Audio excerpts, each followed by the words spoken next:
Uma oportunidade fantástica, porque o doutor Daniel está com a gente falando sobre descolamento de retina. A gente falou muito dos sintomas, falamos de alguns casos aqui, mas tem um caso aqui, ó, que eu acho interessante, da Carla. Ó, ela diz o seguinte, doutor Daniel: há alguns anos atrás, minha mãe teve descolamento de retina e, em seguida, teve catarata na mesma vista. Naquela época, ela passou por um oftalmologista e ele disse que a vista dela poderia atrofiar, fechar. Então, por medo, ela não procurou nenhum tratamento para catarata. O deslocamento da retina, o médico disse que infelizmente não poderia ser feito mais nada. Minha mãe não enxerga desta vista. Gostaria de saber se existe algum perigo realmente deste atrofiamento, caso seja tratada a catarata. Excelente pergunta.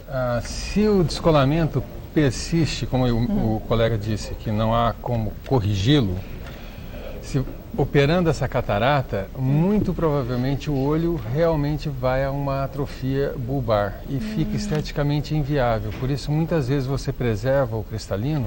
A catarata é essa lentezinha. Né? Então, você a preserva para preservar o corpo ciliar que produz o líquido que mantém o olho tônico. Porque senão ela teria um olho murcho, um globo ocular murcho. Então, muitas vezes você tem que também pensar na parte estética do paciente. Quer dizer, ela perderia a visão de um jeito ou de outro. Sim. Não Se ela perdeu saída com a cirurgia, agora nós temos um olho sem visão. Agora, pelo menos que ele seja estético. Isso é muito importante para o paciente, porque às vezes a parte estética traumatiza demais. É verdade. Uma vez que não tem como reverter a situação, né? Visual, pelo menos que preserve o órgão esteticamente. Outra dúvida aqui é do Douglas. Ele é de São José do Rio Pardo. Deslocamento de retina causará perda de visão permanente? Se não tratado. Se tratado, não. Se tratado, não. Tempo, né? E outra, se tratado a tempo, preserva a visão praticamente como ela era. Se demorarmos a tratar, preserva a visão, mas pode preservar uma visão de vultos, ou seja, aquela visão periférica. Você percebe o indivíduo passando, mas você não identifica o rosto dele, porque você perdeu qualidade de visão da mácula. Mas aí você continua enxergando perfeitamente no centro? Não. Também não? É essa parte que você perde. Você perde os detalhes do centro, mas entendi, preserva o periférico.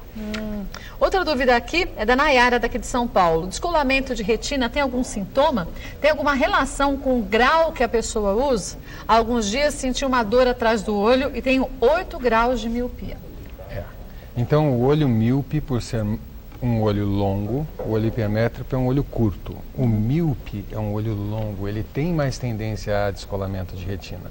Então, quais os sintomas? Isso é importante. Os sintomas são aumento abrupto de pontos pretos flutuantes, que é as moscas volantes. Ela com certeza tem, porém um aumento abrupto, eu recomendo que ela procure o colega o quanto antes. Ou flashes de luz no escuro. E também aquela recomendação, não esfregar os olhos. Principalmente os míopes, né? Agora, essa dor ocular no fundo do olho pode ter sido um aumento de olho seco. Até mesmo quando a gente está vivendo numa estação do ano que a gente tem uma baixa umidade do ar, isso acontece. Isso acontece. Então, a sensação de olho seco, geralmente, que é muito comum e o paciente às vezes não tem noção que um simples colírio lubrificante pode resolver, é lacrimejamento, um paradoxo. Porque é uma tentativa do olho umedecer, lubrificar, né? Inteligente. E agulhadas. Daí essa dor no fundo do olho, como ela disse, né? Exatamente. Mas os colírios devem ser orientados pelo oftalmologista. Não é chegar na farmácia mais uma vez e falar assim, vou comprar aquele porque é só para umidificar mesmo, tudo bem, né? Não tem problema. Porque às vezes a gente pode não estar tendo só um problema como esse. Pode ser que esse seja um sintoma de um outro problema ocular, né? Exatamente. Pode ser só o começo de um problema sério, né? Uma úlcera de córnea iniciando. Então, e aí você vai e pinga um colírio e isso pode se tornar um problema ainda maior do que já era, né? Exato. Outra dúvida da Daniele Padovani, daqui de São Paulo. Por que é comum os diabéticos terem descolamento de retina? Boa. Então, o indivíduo que é diabético há 15 a 20 anos, ele tem realmente uma tendência maior a ter descolamento de retina, desde que ele não esteja cuidando do seu nível glicêmico. Se estiver com a glicemia equilibrada nos níveis normais, ele provavelmente vai preservar, mas essa oscilação ao longo de anos promove a proliferação de vasos anormais. Esses vasos anormais na superfície do vítreo, entre a retina e o vítreo. Quando eles contraem por cicatrização, eles puxam a retina junto com eles e causa o descolamento tracional de retina, que é muito comum em diabético. Então não é só você estar neste momento com o seu nível de glicemia equilibrado. Não. Isso tem que ser constante. Sempre constante. É uma luta, é uma luta. Mas hoje em dia a gente tem... Há uns anos atrás era até mais difícil de falar nisso, porque a oferta de alimentos para quem é diabético era muito difícil, era muito restrita. Hoje já não é mais, né? Hoje não. Hoje ele pode comer muitas coisas gostosas que não fazem mal a ele. É só ter força de vontade acima de tudo. E né? moderação. E moderação. Então a gente fala assim, tá bom, hoje eu chuto o pau da barraca, mas amanhã eu compenso, que não vai dar certo não. Vai dar certo. Outra dúvida da Valéria Oliveira, de Campos, aqui de São Paulo, da Penha. Ela diz que tem ceratocone no olho esquerdo. Ela pergunta se ela tem mais chances de ter um descolamento de retina. Então vamos esclarecer. O ceratocone é uma alteração da córnea.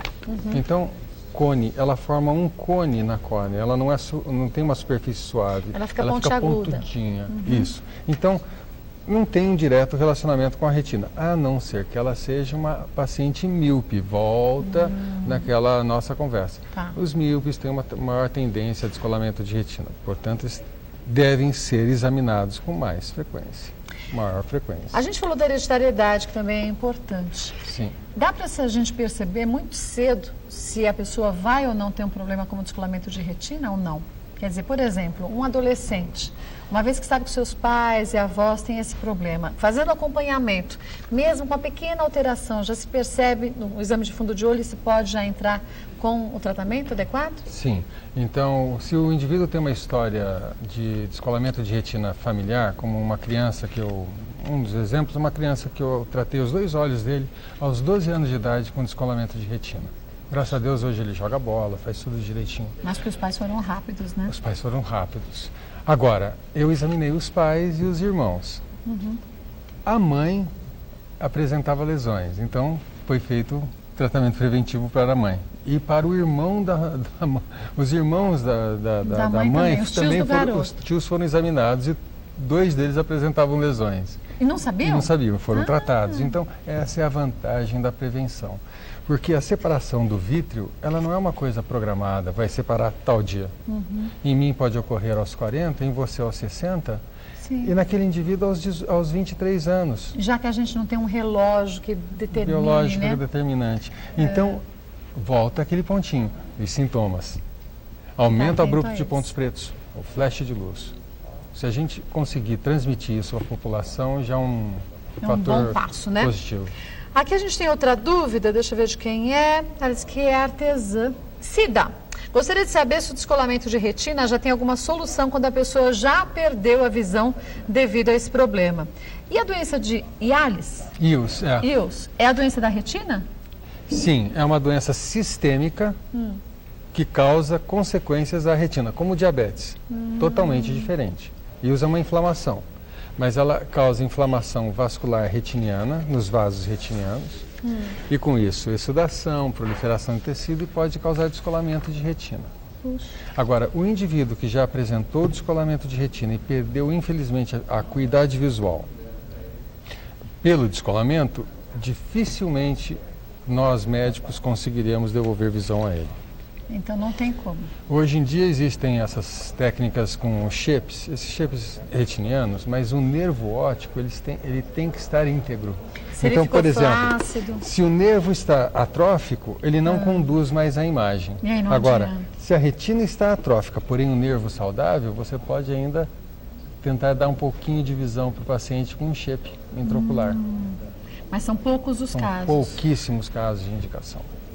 Mas aí a gente pode fazer com que a pessoa também, através dos exames preventivos, preserve o outro olho, né? Absolutamente. Então, a prevenção é tudo.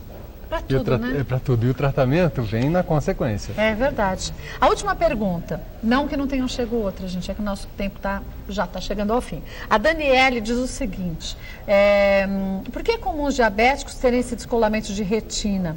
Um beijo a todos e ao doutor que vai responder a minha pergunta. Então, como já foi dito, né? Pela proliferação de tecido junto à retina fibrovascular devido às oscilações de glicemia ao longo de 10 a 20 anos. Olha, e aqui o descolamento de retina é só um dos problemas que uma pessoa com diabetes pode ter se não se controlar. Porque se a gente fosse enumerar, são tantos, né, doutor Daniel? São vários.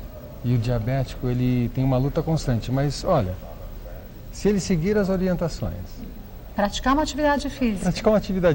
Ele que vale para todos, né? Vai ter uma vida muito feliz e agradável. E não só os diabéticos, a gente vê o quanto que, de uma forma geral, as pessoas hoje em dia têm sim sido muito mais sedentárias, obesas, uma alimentação desequilibrada. E isso é uma poupança negativa que a gente faz. No futuro a gente vai ser cobrado por todos esses hábitos inadequados, né? Absolutamente. Então o ideal é a gente fazer o que a gente sabe que deve ser feito e que a gente não faz por teimosia, né? Prevenção.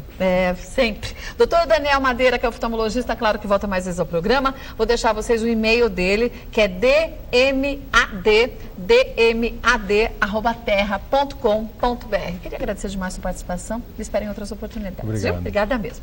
Olha, e você que tem alguma sugestão pra gente sobre oftalmologia, pode sugerir, doutor Daniel retorne e a gente esclarece para você. mulheres@tvgazeta.com